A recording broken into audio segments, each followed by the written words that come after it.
Nouvelle édition de la rédaction, merci d'être au rendez-vous de l'info. À la une de l'actualité, le Liban active son plan de contingence et se prépare à accueillir Zina, la première tempête hivernale. Les délégations politiques et populaires continuent d'affluer à Tripoli pour la présentation des condoléances à la famille de l'ancien Premier ministre Omar Karameh. Le choix du pape fait la part belle aux pays non européens. Le souverain pontife a annoncé ce dimanche la nomination le 14 février prochain de 20 nouveaux cardinaux, dont beaucoup d'Asiatiques et d'Africains. Et départ du Dakar 2015 dimanche en Argentine à Buenos Aires, 9000 km sur 3 pays en Argentine mais aussi au Chili et en Bolivie. Les forces de sécurité intérieure ont mis en garde les Libanais contre les mauvaises conditions météo dans les jours à venir. Une tempête Zina prévue à partir de lundi est accompagnée de vents violents pouvant atteindre les 80 km/h ainsi que de fortes chutes de neige en montagne. Les FSI ont demandé aux citoyens de n'emprunter que les routes de montagne praticables et d'installer des chaînes à neige sur les pneus de leurs voitures. Des appels également aux pêcheurs pour qu'ils évitent d'aller au large en raison des conditions de mer musclées. Les délégations politiques et populaires continuent d'affluer à Tripoli, au Liban Nord, pour la présentation des condoléances à la famille de l'ancien Premier ministre Omar Karameh. Omar Karameh, qui, je vous le rappelle, est décédé la nuit de la Saint-Sylvestre à l'âge de 80 ans. Sa famille a annoncé son décès des suites d'une longue maladie. Diplômé en droit de l'Université du Caire, Omar Karameh fut Premier ministre à 2 reprises. Il était marié et père de 4 enfants. Le patriarche maronite Pshara-Rahi a réitéré son appel à élire un président de la République. La présidence est vacante depuis le 25 mai, date de la fin du mandat de Michel Sleiman.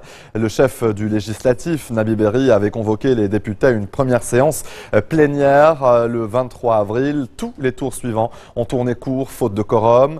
La prochaine séance a été fixée au 7 janvier. Rahi a en outre dénoncé, citant le pape François, les formes d'esclavage moderne, notamment celui subi par les travailleuses et travailleurs mineurs, par les victimes de trafic d'organes et enfin l'esclavage des otages détenus par des terroristes. Israël répond fermement aux initiatives palestiniennes de la semaine, la résolution finalement rejetée à l'ONU et surtout la demande d'adhésion à la Cour pénale internationale. Benjamin Netanyahou n'a pas mâché ses mots ce matin devant son Conseil des ministres. Tsahal ne sera pas traîné devant le tribunal de La Haye. Le Premier ministre a assuré que son administration ne restera pas les bras croisés. Israël prépare une série de réactions et sanctions qui s'ajouteront au gel du transfert de plus de 100 millions d'euros de taxes collectées par Israël pour le compte de l'autorité palestinienne. Et des dirigeants palestiniens pourraient aussi être poursuivis aux États-Unis et ailleurs pour crimes contre l'humanité. Pour le chef de la diplomatie israélienne, Avigdor Lieberman, les événements des derniers jours prouvent que les accords d'Oslo entre Israël et l'OLP sont bel et bien morts. Les musulmans ont célébré ce week-end l'anniversaire de la naissance du prophète Mahomet. Vous allez le voir sur ces images à Bagdad, une atmosphère festive régnait hier soir. En Irak, cette célébration religieuse est l'une des plus importantes pour la communauté musulmane majoritaire. Cette célébration aurait vu le jour plus de 3 siècles après la naissance du prophète Mahomet. Les sunnites comme les chiites commémorent cet anniversaire. Et à présent, ces images tournées ce matin à Calcutta, la capitale du Bengale occidental, réputée aussi comme étant la capitale culturelle de l'Inde, où là aussi on célèbre donc le Mawlud de la naissance du prophète. L'Inde est le 3e pays musulman du monde, derrière l'Indonésie et le Pakistan.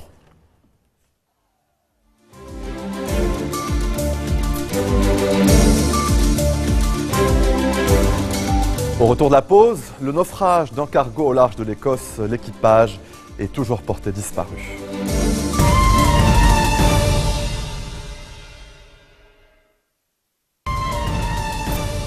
Retour sur le plateau de l'info. Il avait modifié son apparence physique pour ne pas être reconnu. Christodoulos Zyros a finalement été arrêté ce samedi au sud d'Athènes. C'était l'un des fugitifs les plus recherchés de Grèce.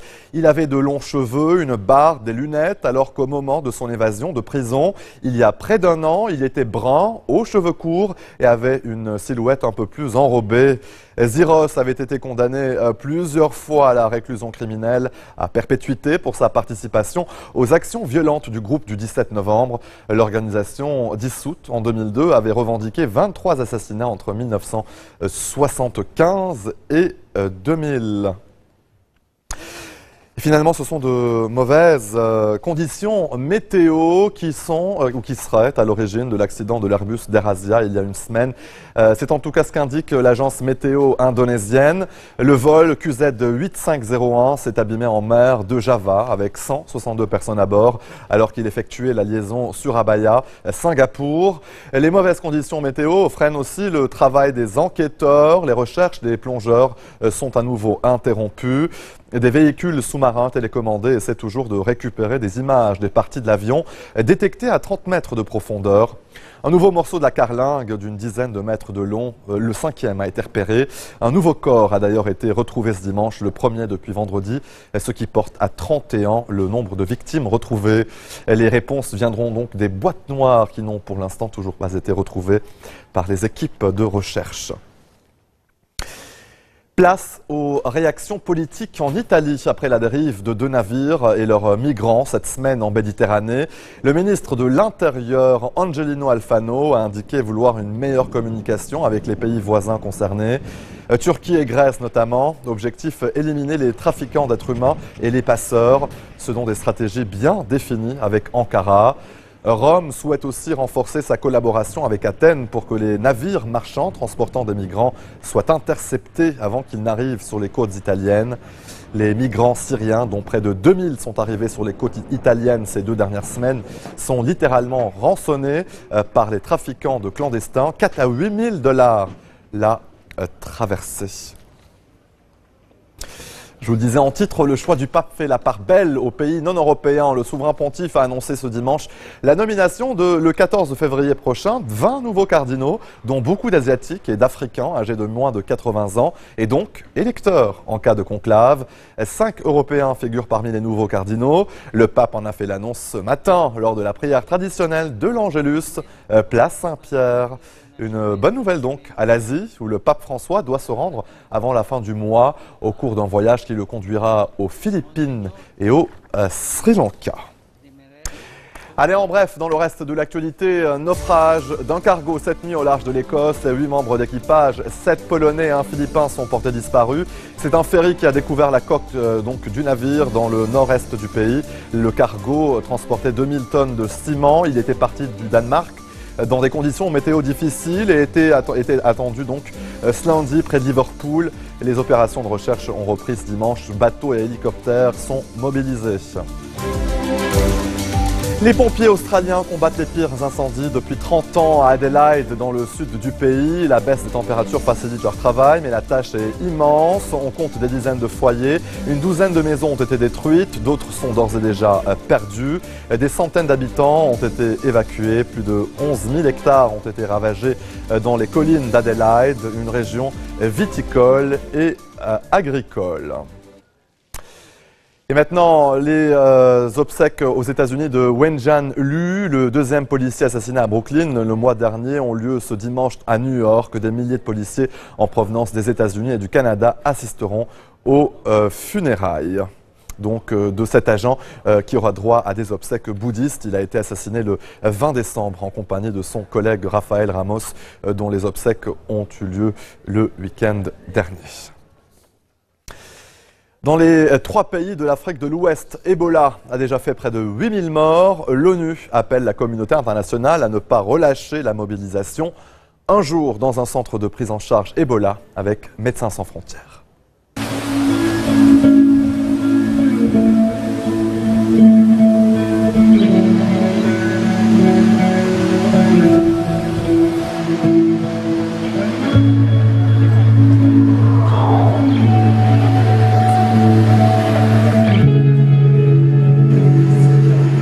Samedi matin, alors que le jour se lève, les équipes du centre de prise en charge de l'Ebola montent dans la voiture. Destination l'hôpital de Donka, en centre-ville.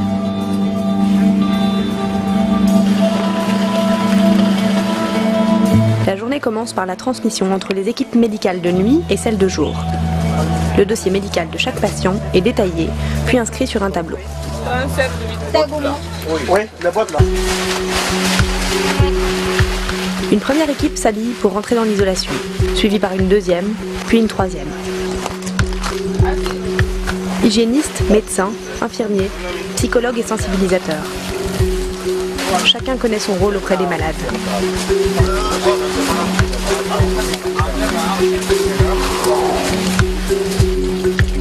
À l'extérieur, on prépare les solutions chlorées qui serviront à la journée. On trempe, on lave, on étend, on balaye. Un centre de prise en charge de l'Ebola, c'est beaucoup d'entretien. Près de 80 tenues complètes comme celle-ci sont lavées quotidiennement. Les questions administratives sont réglées dans cette tente. Plus de 100 personnes travaillent dans le centre chaque jour.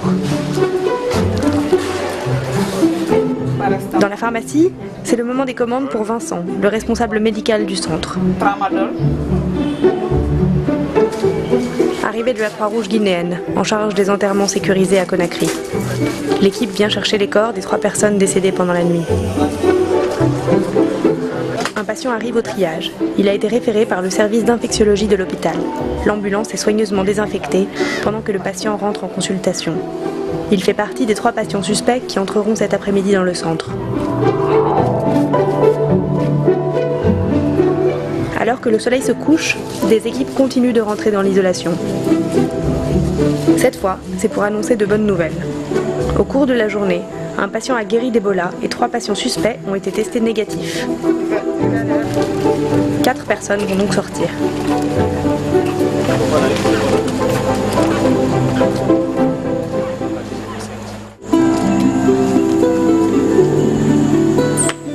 À la nuit tombée, le travail continue. Les hygiénistes brûlent les déchets du jour pour laisser place au lendemain. Le jour suivant, 11 personnes seront admises au centre de traitement.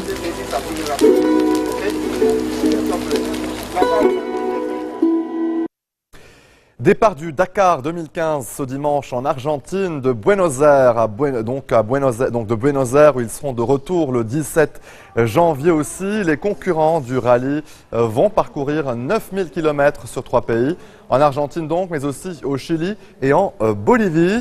Au village du rallye, sur le site de Technopolis en banlieue nord de Buenos Aires, comme place de Mai où se trouve le palais présidentiel pour le podium de présentation. Plus d'1 million de personnes sont attendues donc aujourd'hui pour vivre le départ. Et à l'image, vous voyez bien sûr ces images donc d'archives du Dakar 2014. Fin de ce journal, tout de suite le rappel des titres. Le Liban active son plan de contingence et se prépare à accueillir Zina, la première tempête hivernale. Les délégations politiques et populaires continuent d'affluer à Tripoli pour la présentation des condoléances à la famille de l'ancien Premier ministre Omar Karameh.